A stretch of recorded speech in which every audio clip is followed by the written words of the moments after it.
Kàmú kẹ̀kẹ́ lu kẹ̀kẹ́ o, àwò wọn nílé alára. Kàmú kẹ̀kẹ́ lu kẹ̀kẹ́, àwò wọn lóde ìjẹrò. Kí n ti máa kọ́ lọ́jọ́ ìbí, kí n máa yẹ lọ́jọ́ ìbí sí òun láwo èmi Apataewi. Òun ló jẹ́ kí n máa kọ́ lọ́jọ́ ìbí tòní o.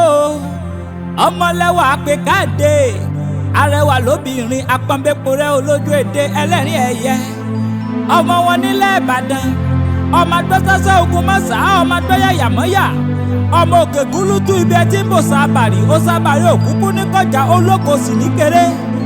Ọjọ́ tó bá jọjọ́ ọjà ẹjẹ́ ránṣẹ́ kò sábàrí, ọjọ́ tó bá wá jọjọ́ eré ẹjẹ́ ránṣẹ́ kò lógun. Ìbàdàn màrímà kọgun, Ìbàdàn kí bá ní sọ̀rọ̀ ẹ̀rọ ní lọ sójú ogun. Ìbàdàn lọ̀pọ̀ mọ̀, wọn ò mọ láyípo, láyípo sì ní bàbá Àbàdàn. Ọmọlẹ́wà àpèkẹ́, ó sọdún èyí, wàá ṣèmí ìsì. Ọdọọdún ló máa dún, bó bá ti ń lù ú, a máa dún fún ọ. Bó bá ti ń dún, yóò sì máa dùn létí ọmọ aráyé.